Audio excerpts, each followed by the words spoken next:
All right. So again, we are now recording, but today, again, we're going to be talking about these different topics, talking about graduate school versus law school, digging deeper into the admissions process, talking about the application documents that you'll need, as well as any sort of, kind of talking about the timeline as well associated with them. Okay. So, should you go to graduate school? Some of the reasons that you should pursue graduate school um, are that you have a clear purpose in mind and can advance in that specific field with a master's degree. If you feel like you're interested in the topic at hand and want to gain expertise on that topic, as well as it gives you an ability to gain marketability in the field. So I think that these are all some really great reasons to actually say that you're wanting to go to graduate school, but reasons you should not go to graduate school is because you think that school is just what is most comfortable, as well as to maybe delay the job search. So I think oftentimes people view graduate school as a way to just avoid the job market and avoid, maybe going into that first career.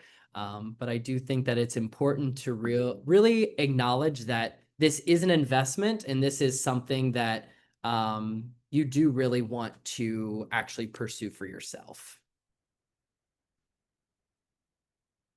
Okay. So when you're actually considering what graduate program or school, the questions that I often like to ask myself is, what perspective do you want to bring to the table? So at the end of this degree, what kind of niche specialty or expertise do you feel like you're going to be able to gain from this specific program that you're wanting to pursue? And again, what do you want to deem yourself an expert in? Because at the end of this degree, whenever you're in these different professional spaces, people are going to be like, oh, hey, I want to go to so and so because I know that they have this great specialty within this subject area. And I think that it would be beneficial to add them to this discussion. So again, really kind of thinking for a moment, what is going to be your perspective that you bring to the table? And when you're picking a different, let's say a graduate school or law school, you should consider the following: what the culture and fit is like, what the actual course curriculum is, a little bit of the reputation of those institutions, the faculty that you will be able to work with closely, um, your ability to get experience, cost, network, as well as employment outcomes, which I find to be the most important. So let's dive a little bit deeper into some of those different topics, because I think oftentimes you can say these things, but let's dig deeper into what it means to actually identify the correct, or not the correct culture and fit, but what you feel like is going to be the best culture or fit for you. So when you're looking at maybe a different graduate school, you want to look at what is the actual traditional student profile. So maybe there is oftentimes what you can do is type in the actual graduate program and type in class profile with this, and it will give you a breakdown of the incoming class, as well as any sort of demographics that are pertinent to that incoming class. So there may be things such as what's the average GPA or scores associated with this incoming class. What's the amount of years of work experience that these students are coming in with. And from there, that can kind of help you gauge whether this is going to be maybe a potential fit for you. But even too, within, the actual experience of the university, look closely at what kind of issues that, or maybe any sort of things that you can get closer involved with on within that graduate school. So these may be things such as student orgs or volunteer work, because this allows you to get on kind of like some different experience at the graduate school, working with specific issues that you're maybe passionate about, especially if you're more in the public policy and international affairs realm. as well as any sort of extracurricular involvement that may be of benefit to your professional pursuits. Course curriculum. So do the courses listed for the degree give you a certain specialization that you actually want? So again, when we talk about the actual expertise that you're bringing to the table, are these courses that you're actually interested in? Are these ones that you feel like you can specialize in? Do they allow you to maybe do things such as like a capstone or an independent research study that allows you to get niche within that interest of yours? And, again, considering like what kind of courses might help you prepare for your future career. Reputation. I know with the new Taylor Swift album, I figured it was a little timely to feature her in this discussion. But questions to maybe ask yourself, especially when it comes to the institution's reputation. Where's the university maybe ranked within the U.S. news? And why are they ranked that way? Because a lot of times they'll feature like, what are some key kind of indicators or some key successes of that university. And is the graduate program accredited? And again, this is more kind of for graduate programs, but how is the graduate school or program recognized in the field? So again, kind of looking closely, again, both graduate school and law school, seeing where, kind of how is this recognized within even in professional spaces. And something I often like to do is just like, seeing and connecting with other alumni, if you can, especially through the help of like admissions advisors of these different graduate programs or law programs. See if you can connect with alumni that allow you to see like, maybe asking them like, do you feel like this degree that you got and the institution that you got it from is very recognized within the field that you're pursuing? Faculty. This is a very important one. So, are there any faculty members in the program doing research that you're interested in, or are doing certain, or working for certain organizations that you're hoping to maybe get closer connected with? Because a lot of times these faculty members can be great ways for you to get connected to different internships, maybe get connected to professional opportunities after you've graduated. So they can really be a great kind of liaison for you during your time as a student, especially if you're wanting to work in the same field as them, or maybe get closer to that sort of specialty that they are centered around.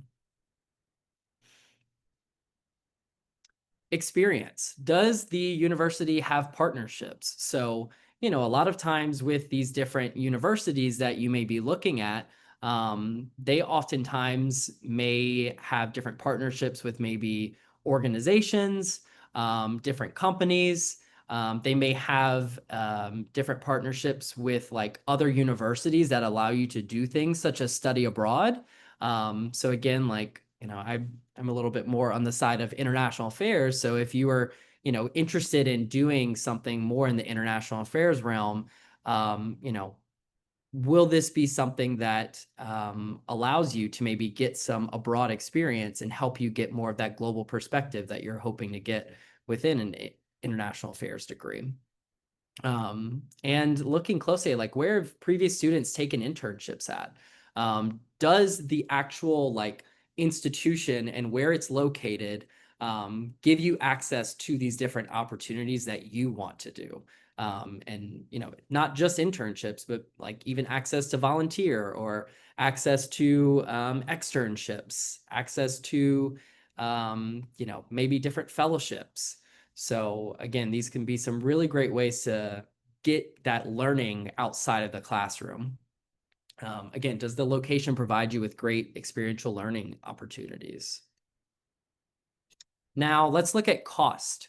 I know that this is oftentimes a really big factor when it comes to, narrowing down like your graduate school. And something that I do want to mention too is if you're kind of going about applying for different graduate schools, in law schools. I personally think it's great to kind of narrow it down to about 5 to 8 different graduate schools or law schools, just so you can, make sure that you are kind of consolidating your efforts and putting your energy towards these different institutions. But looking closely at whether or not the institution has scholarships and fellowships or maybe different graduate assistantships, these are really great to kind of help fund your education. I'll even speak for myself. Like I had gotten actually my master's here at GW. So I got a master's in international education. If any of you guys are interested in that, I'm happy to talk about that after this call. But the way that I was able to fund my education was by working full time for the university. So I worked full time for the university and was a part-time student on the side, which allowed me to get a free, let me repeat, a free master's degree. That's huge. But again, allowing yourself to look closely within the scholarships and fellowships that are offered at the institutions that you're interested in.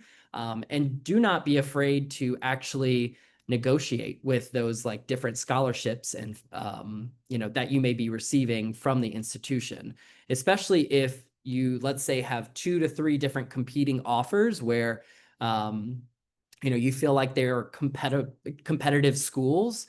um, I would definitely see if there's room for negotiation, so that way you can get the best bang for your buck. I've heard a lot of students being able to kind of negotiate higher scholarships because they were able to kind of leverage their other acceptances within other graduate schools that were on the same kind of competitive playing field. But again, great ways to fund your education. Um, the networking part, another great portion that I want to talk about. Does the university have a robust network? Something that I often like to look at as well is I really type in, so I will put in the name of the law school or the graduate school that I'm interested in and type in employment outcomes. A lot of times when you type in employment outcomes with whatever degree, um, oh, I think somebody's unmuted. Can you go ahead and mute yourself, please? Thank you. But when you are, looking at the different, you know, let's say employment outcomes of these different degrees that you're wanting to pursue, oftentimes they will give the names of different organizations where alumni are currently working.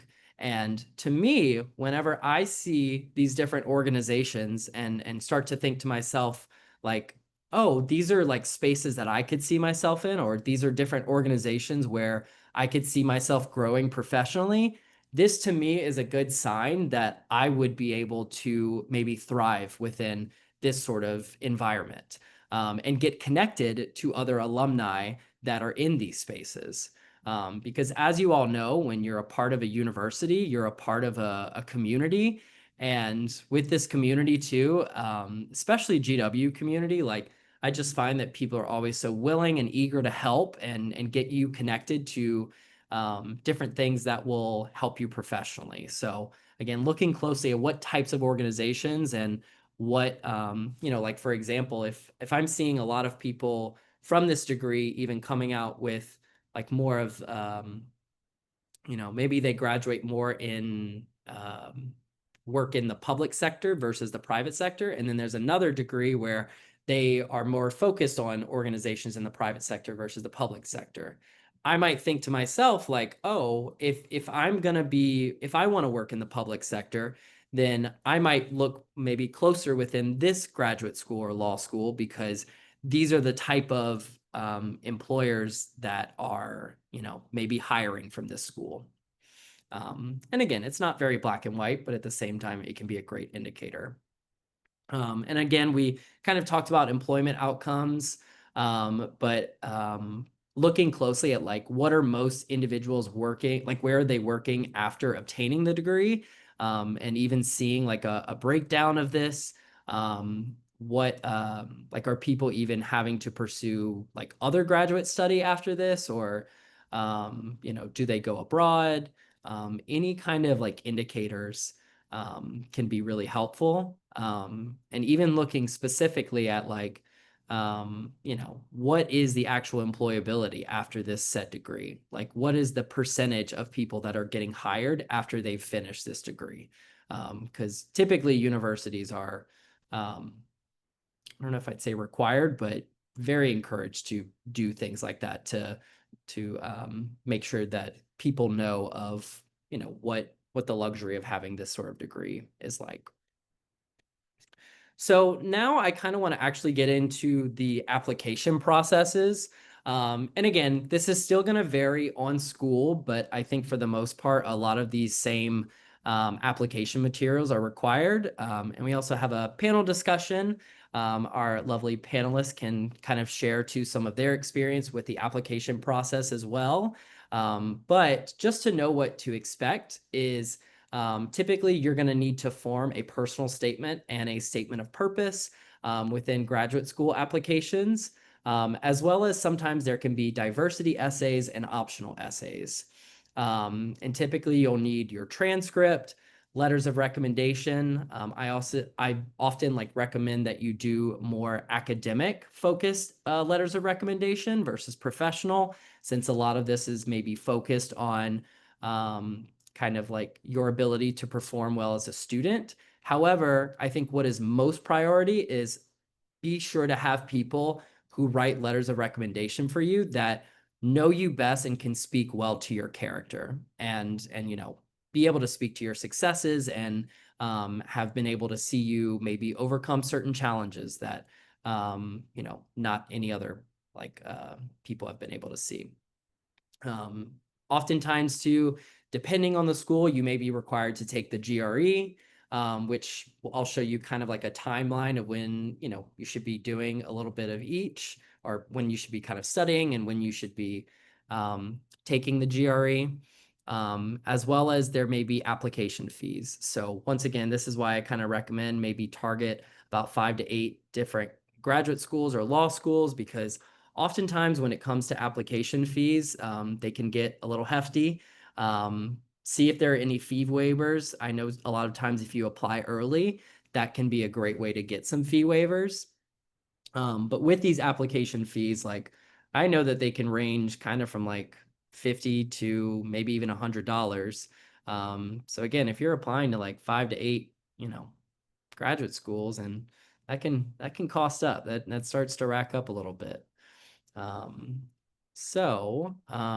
but a little bit more into the law school application process, a little bit of difference within the writing materials. So a lot of times they'll need like a personal statement, diversity essays, oftentimes some more optional essays and addendums. A lot of times like what the addendums are is like it kind of serves as like anytime you may have encountered a challenge during your time in undergraduate school that let's say like you had a really bad semester, but then from that point on, you were able to like continue growing in your academic achievements. This is a great place to kind of explain that and kind of talk about how you have grown from that experience. Again, the letters of recommendation is pretty standard. Typically, you want to do 1 to 2 academic and 1 professional, but still, of course, like whoever you feel like you can, who knows you best and can speak well to your successes. And typically, you'll have to register through LSAC, which they have like the credential assembly service, which kind of allows you to submit like your different documents, whether it be like transcripts and other needed materials. So that way you can apply easier to a bunch of different law schools. But again, there are also application fees as well. So see if there are any fee waivers for that one too. And when you are kind of identifying your different schools, I will say that this is a really great strategy, especially for law school. You want to identify your safety, target, and reach schools. So looking closely at safety schools, these are ones that where you feel like you have test scores that are better than the 75th percentile of the class profile. Target schools, you have test scores within the 50th percentile of the class profile. Reach schools, these are where you have test scores below the 25th percentile of the class profile. So again, this can kind of be a great way to identify what are some good picks for you. So, making sure that you target schools appropriately. And I know I kind of glazed over this a little bit, but this is kind of what I wanted to make sure we talked about the differences between the statement of purpose versus a personal statement, because I think that oftentimes gets people tripped up a little bit. So when it comes to the statement of purpose, this is typically outlining your different professional and leadership experiences that have motivated you to pursue a career in that industry. Oftentimes you talk about skills and new perspectives that you've gained.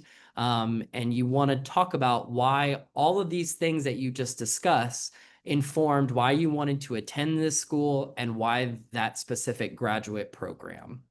Now, when it comes to personal statements, this is again more personal. So these may not always be about professional and leadership experiences. They can sometimes kind of incorporate your different personal experiences that have motivated you to pursue a career in that industry. A lot of times it can highlight your character and values. You can bring up maybe different specific challenges or obstacles that you've faced. But again, this sort of story should tell us why you want to attend this school, and again, why that specific graduate or law school program. Again, it gets a little more personal and can sometimes be, but again, and you can certainly still include, professional or leadership experiences, but again, I think that it's supposed to speak a little bit more to how it shifted your mindset, or maybe talking a little bit more about how these different experiences you've had have helped you reflect and made you want to pursue graduate school. So this is the kind of relative timeline for those that are wanting to pursue graduate school and our law school.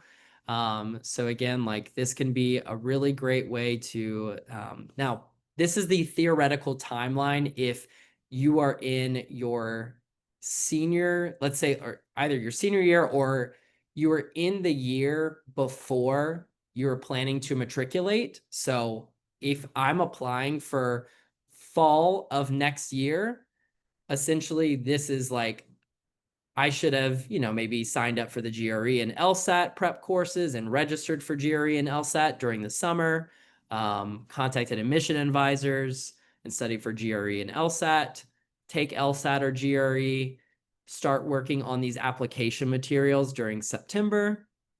In October, start targeting like letters of recommendation and finalizing those application materials. And then in November, December, apply. Now, again, this is a relative timeline, so it's very theoretical. This is like a, kind of typical timeline, but I would really pay close attention to whatever the deadline is for your specific graduate programs. I think that's oftentimes a great like first step, is to identify the actual deadlines, because this can kind of help you pace out how you're gonna, go about completing all these different tasks to prepare for, going through with the application process and actually submitting it on time. And I see some questions in the chat, and I'll make sure to go back at the end. But so yeah, so if you want to go ahead and put questions in, you're more than welcome to, but we can address those at the end. Just wanted to talk about some different resources that we do have. I think that I really try to encourage people to reach out to different admissions advisors of the specific graduate programs or law programs, because these can be great people to help inform you of different outcomes for alumni, different, they may be able to connect you to different alumni and help you answer certain questions about the university. So again, I think those are really great people to connect with and build a good relationship with, because if they see you as like a positive person and like a positive face in their mind, think about whenever they see your application in the stack and like see you come across their table. I think that, leaving them with a positive feeling each time can, maybe even influence how you get into the school or money that they give to you. But also please make sure to, contact your university career center. I think making sure that you realize that, GW's Center for Career Services, we really do help out with, personal statements of purpose. So if you guys ever need any assistance with those application materials, we have a wealth of different career coaches that can assist you with putting together these different application materials and answer maybe some different questions you have along the way. But yeah, and so this cohort and your university alumni, be sure to utilize GW Career Connect to keep connecting with other people in the GW community, as well as through LinkedIn, because I think that this is often a really great way to stay connected to your peers and get informed about like different programs and maybe different programs that other people have pursued that you haven't considered. So yeah, so be mindful of that as well. I will make sure to send these resources after our presentation as well, so that way you all can see it. But again, things such as LSAC, as well as Law Hub, I Am the Law podcast, these are all some really great law school prep resources. And then within the graduate school realm, this is a little bit more focused towards like international affairs and public policy, but APSIA is such a great organization, especially for those who are pursuing more in the international affairs realm. But still, there's some good like international affairs and public policy programs within their website. They actually have a holistic list of just different programs, both in the US and abroad, that can really help you go through your search, as well as they have different fellowships and scholarships. And looking closely at the ETS and Kaplan prep resources, these are some great like GRE prep resources. So I would say definitely look at the ETS one to see if ETS is actually the maker of the GRE. So if you do have to take the GRE, I would definitely look into this as a resource to make sure that you're able to adequately prepare for the GRE and get some free resources along the way. So, all right. Now we're going to go ahead and go over to the Q&A. I know we have our lovely panelists in attendance, Nora, Michelle, and Riley. Are you guys on the call right now? All right. Cool. Hi, Riley. How are you doing? Okay. Hey Sure. there. Is Nora? Okay. Nora as well. Okay. It's nice to see all your lovely faces. Thank you all for attending today. So I guess what we can do, maybe just for the sake of the discussion and make sure it's not too all over the place, but I guess we can go in the order that I've placed you guys in on the actual panel Q&A. So Nora, Michelle, and then Riley. So if you guys, that's the order that we can go in for the responses. But Nora, if you want to start us off, can you tell us a little bit about yourself and your educational journey so far? Hi, everyone. I'm Nora. I'm a first year MSFS student, Master of Science in Foreign Service student at Georgetown. And I'm concentrating on global politics and security. And I graduated from GW last fall. And I also studied international affairs at GW. Happy to be here. Thank you. Michelle? Okay.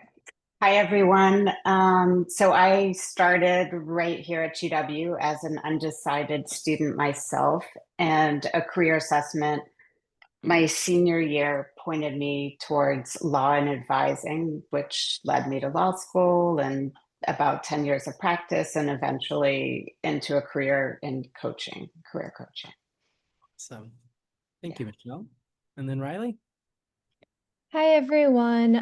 My name's Riley. I'm currently a 1L here at GW Law, so I just went through the process. I'm from Chicago and I went to the University of Chicago for undergrad. I graduated in 2023 and then I worked as a paralegal for 2 years before starting here. Cool. Well, thank you for sharing that. I know some of you may have just kind of mentioned this, but what do you feel like were some factors that helped you decide on the graduate school and or law school that you ended up choosing for yourself? Nora, if you could start us off. So I was actually between law school and grad school. There was a time where I was interested in going into law school, and I think what ultimately led me to choose grad school was I realized that what I wanted to do long term was work in policy and research. Whereas when I spoke with peers and saw what peers were doing and heard from them, they mentioned how law school is more about practicing law itself. So once I realized that that's not really the type of career I want to have in the long term, and I'm more interested in doing policy work, that's what led me to apply to grad school and ultimately this specific program. Gotcha. Thank you. And then Michelle? So I wanted something to build on my strengths and interest in advising and counseling, and also something to keep my doors open. And law school I felt like it gave me a strong foundation and opportunities for hands-on experience like clinics and internships. Then Riley? Yeah, I think I realized during undergrad, originally I was like looking into going into the foreign service and so forth. And I realized I didn't want to be moving every 3 years.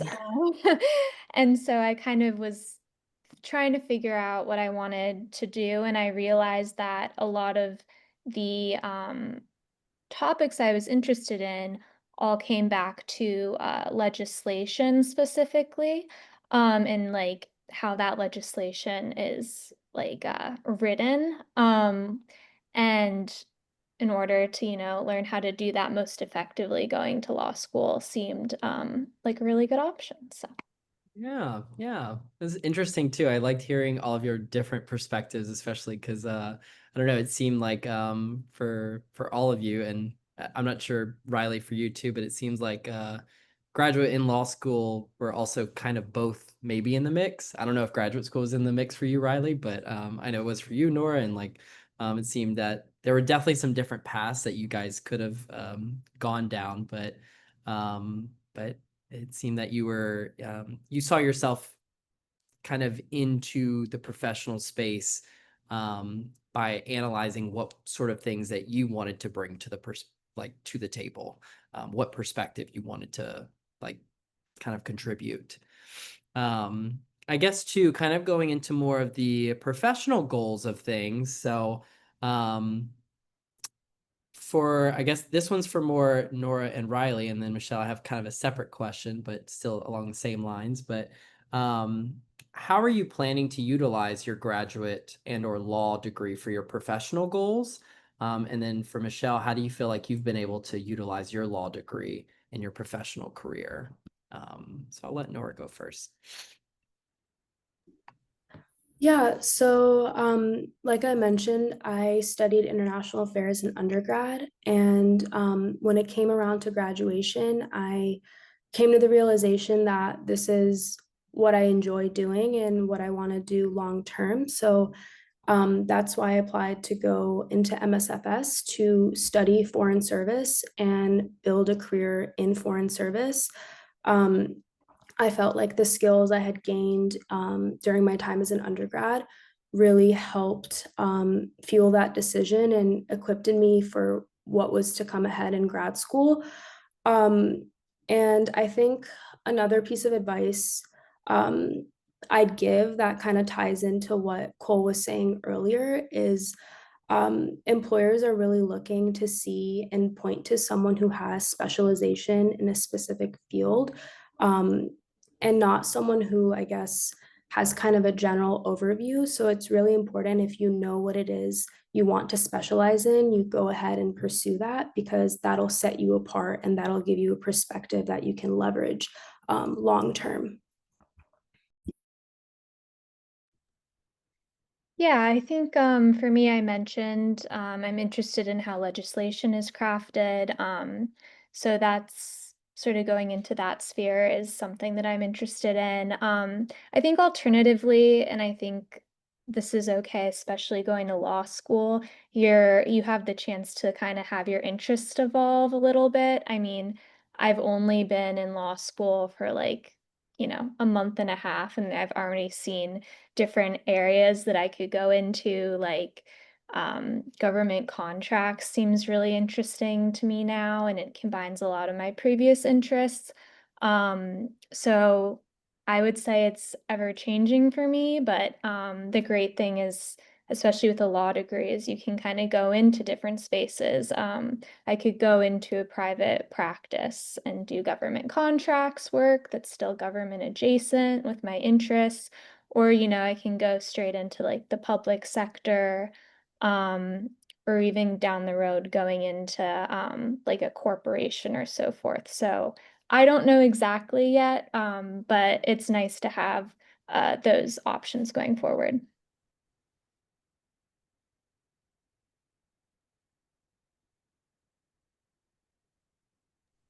Ready, Cole? Yeah, yeah, you can share. Okay. Um, Yeah, no, Riley, I love what Riley said about law school. To me, one of the great things about it is it's such a versatile degree.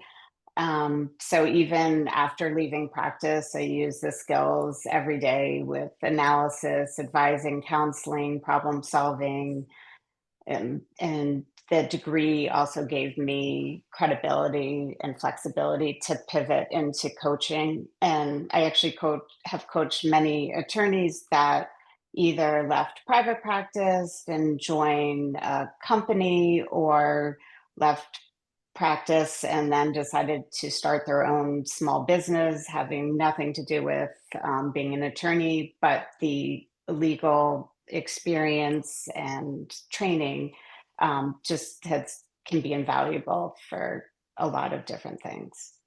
yeah. I like yeah, hearing about the just different perspectives that you can bring, and it seems like there's ways in which you can leverage your, graduate study into these different sectors. So I think that's really cool. You know, out of curiosity, and we'll start off with Riley this time. That's okay. When it came to actually like applying to law school, and then, in your case, Nora, for graduate school, what do you feel like were some tips for the application process that you think really helped to like set your application apart? Or what do you feel like were some things that maybe helped your application and that you can kind of say were some good practices for your application? Yeah, I would say two things come to my mind right away. I think the first one was um, when I reached out to the three people that I was getting recommendations from.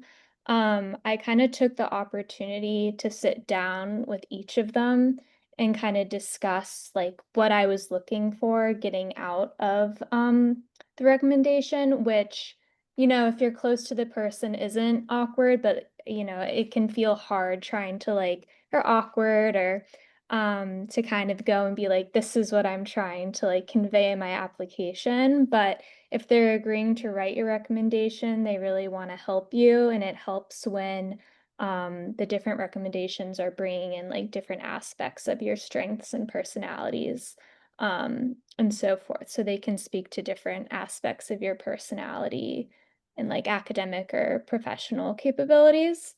And then I think the second one would be pertaining to the personal statement.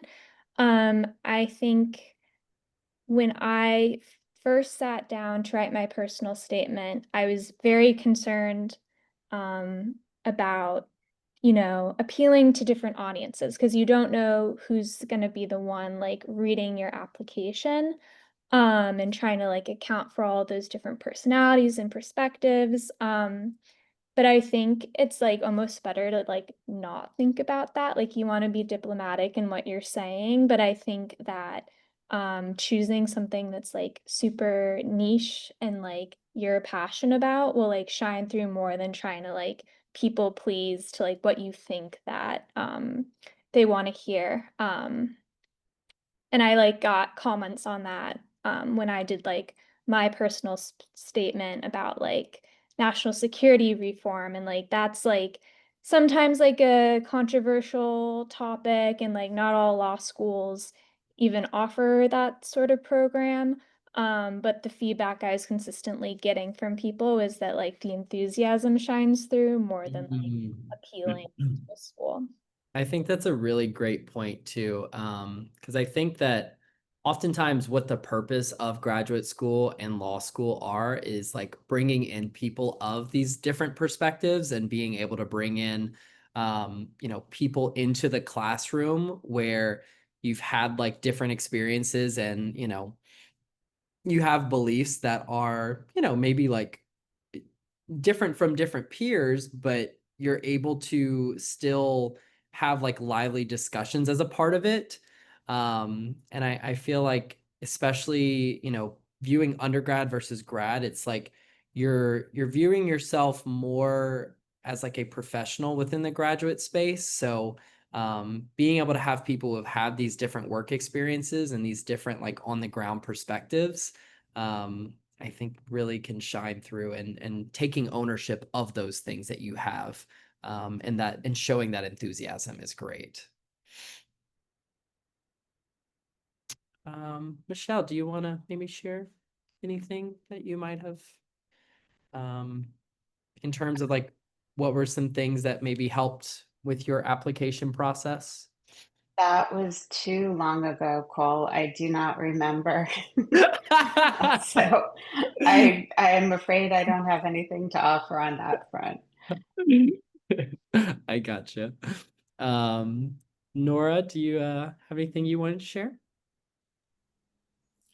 I think adding on to the statement of purpose element of it, I didn't have to write a personal statement, but in my statement of purpose, I really saw it as the outlet where I could talk about myself and show kind of character and things like that to the admissions panel, just because the rest of the application process can be very streamlined and standardized. So I would really emphasize, utilizing that to your advantage, to showcase your personality and your interest in the program you're applying to, and why this specific school, why this specific program, why at this specific time you're applying, and maybe connecting, um, or researching rather any organizations on campus or professors that you want to connect with, and illustrating that in your essay and how it relates to why you're doing this and why you're pursuing this degree, and also just maybe in that statement, connecting your personal and professional experiences you've had to why grad school will serve your long-term goals. And whether that's showcasing internship experiences or jobs you've had, it can also just be about research projects you've taken on or professors you've worked with closely. Um, any if you've done theses you've conducted, that relate to the program, an area of study, as well as maybe languages or off-campus jobs, really anything to just kind of connect, why this specific program in grad school is for you through those experiences. Awesome, awesome. Um, Well, thank you guys for sharing that advice. I'm now going to open up the floor to any kind of questions that maybe some of our attendees have. Feel free to type your questions in the chat, as well as if you wanted to, unmute yourself for a moment to pose a question to our lovely panelists. I'll let you guys do that.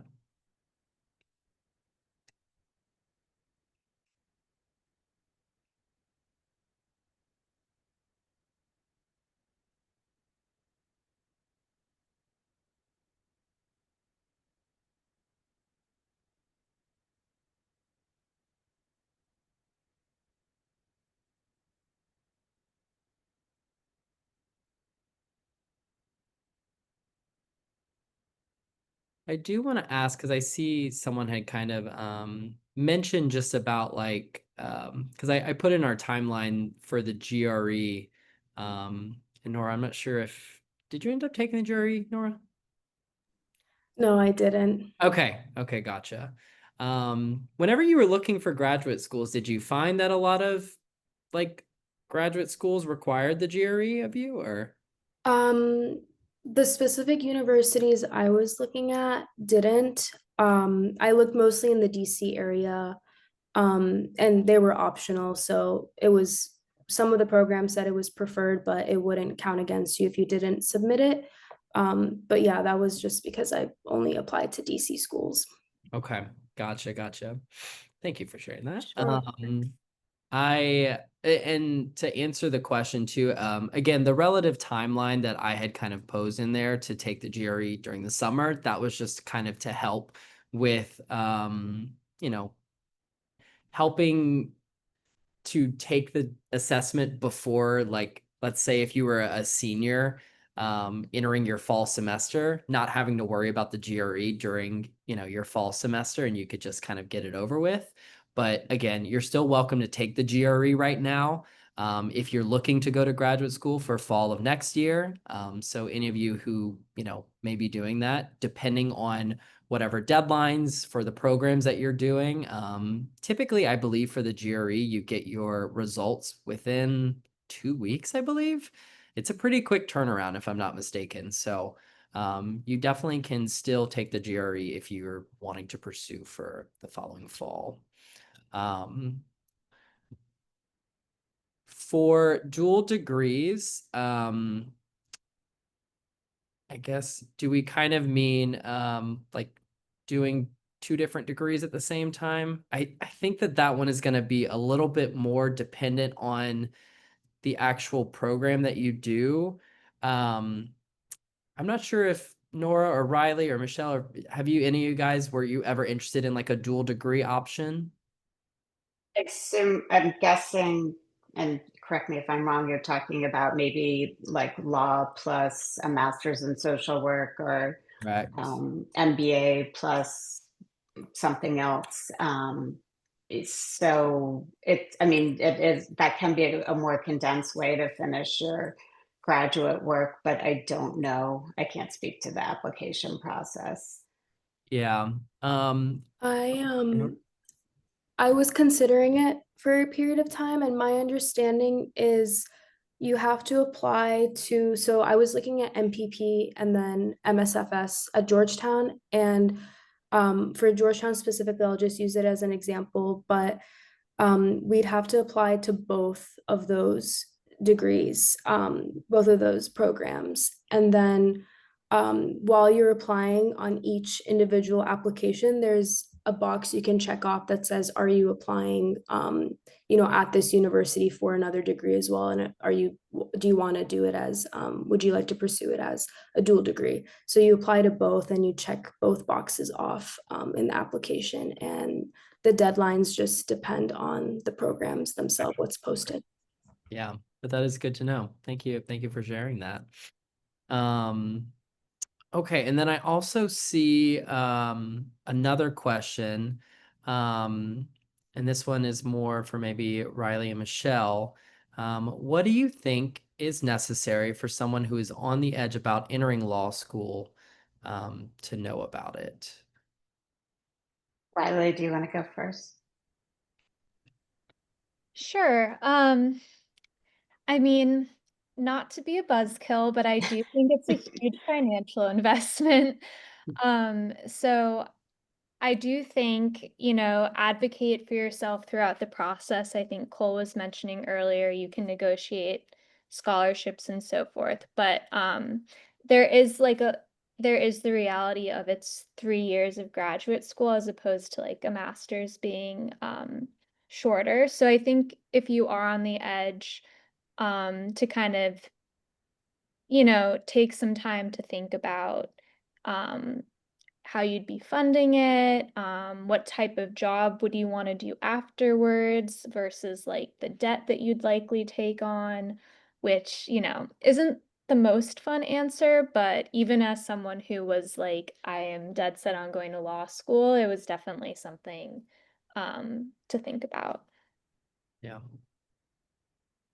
Yeah, so in addition to the financial issue, just eh, uh, don't, I guess, and this actually is more of a broader comment or piece of advice, like don't, and financial to the side for a second. Don't just rely on one person's advice or three people's advice, because what's great for one person isn't necessarily great for you, and vice versa.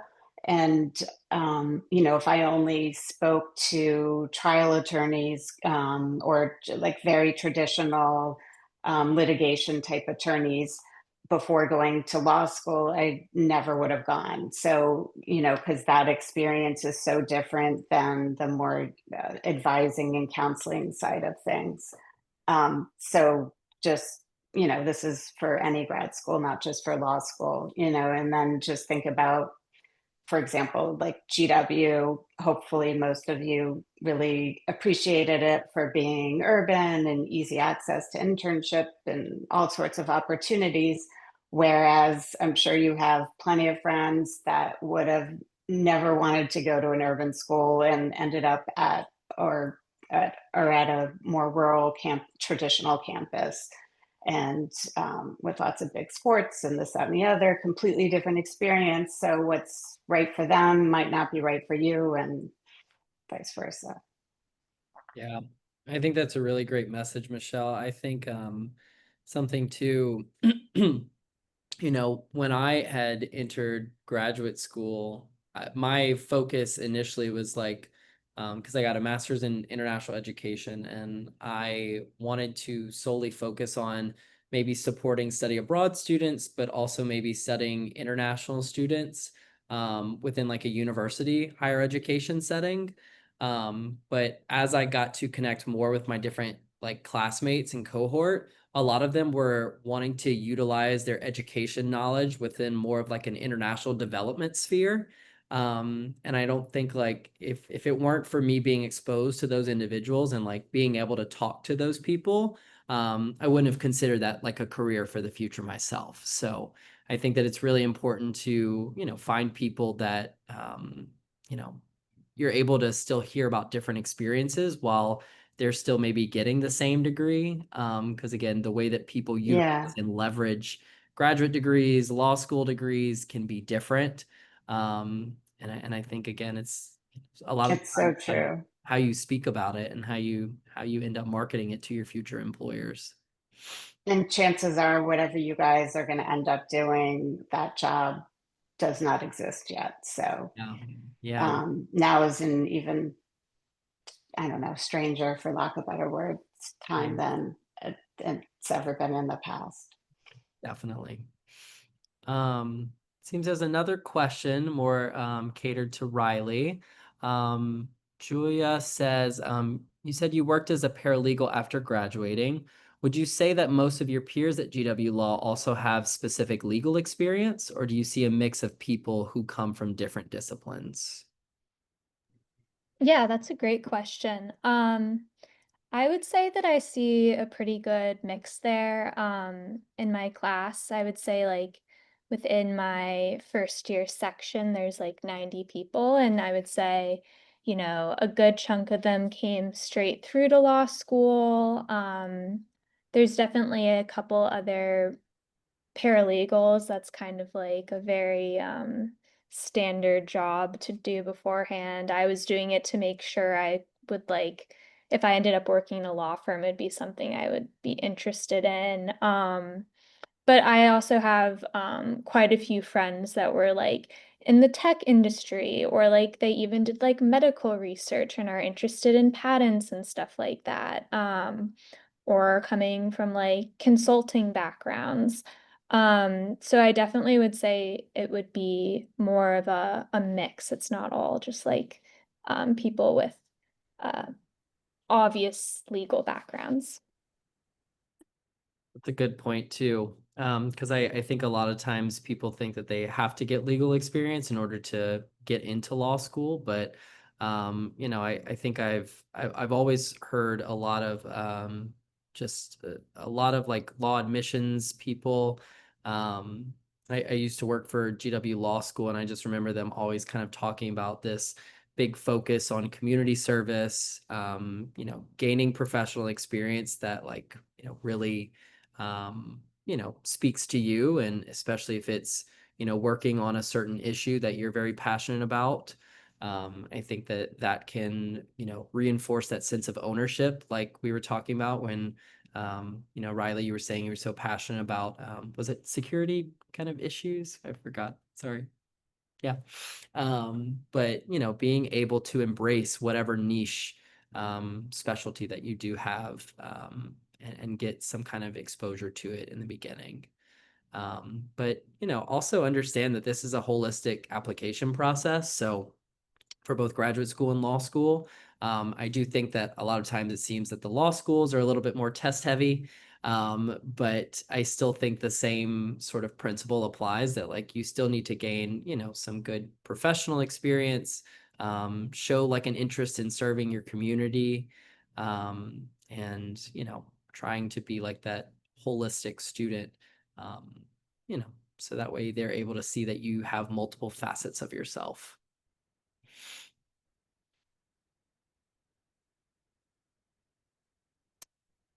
Okay.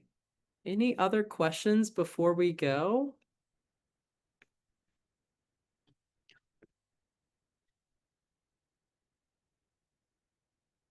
I will take that as a no, but if we can, for our panelists, and thank you all again for doing this, what is one piece of advice that you would like to instill for the attendees today?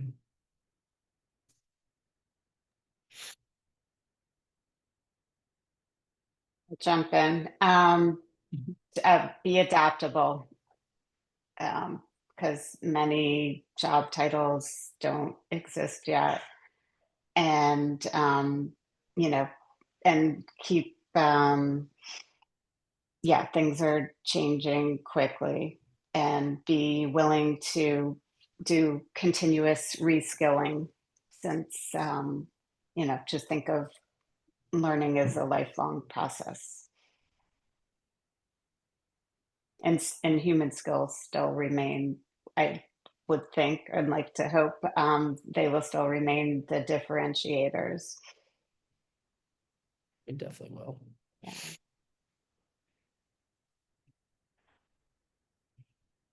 Nora or Riley, do you guys have anything you want to share? I would say that careers are permanent, and the current climate or anything going on with the current situation is temporary. So just remember that what you want to do long term is what you should pursue. You should do what you're passionate about, and enjoy the process. And yeah. Like that. I would say my piece of advice would be control what you can control, but also accept that you can't control some parts of the process, and to kind of I know for me it's very hard, but um it's you're gonna land somewhere, it's gonna work out, and it might not be linear, but just control what you have control over and try not to think too much about the rest. I like that. I think that you guys all had some just great messages that I feel like complemented each other very well, of just like, still like finding the things that you're passionate about and what makes you tick. And some of the things that you can control are the things of, gaining specialty in whatever niche thing that you want, upskilling where you can, and being adaptable where you have to be. So I think those are some really insightful messages going forward. So thank you all again to our lovely panelists, Nora, Riley, and Michelle. We really appreciate you being here today. I wanted to mention too that we have our DC Law School Fair on Monday, October 13th, from 4 p.m. to 7 p.m. I'll make sure to send you guys the link to this event after our call today. But yeah, you guys are Best of free luck, to- everyone. Yes, best of luck. And yeah, feel free to contact me as well as anyone in GW Center for Career Services for extra support on, graduate school applications, law school applications, any of that sort. Right, I'm sharing. Stop the recording.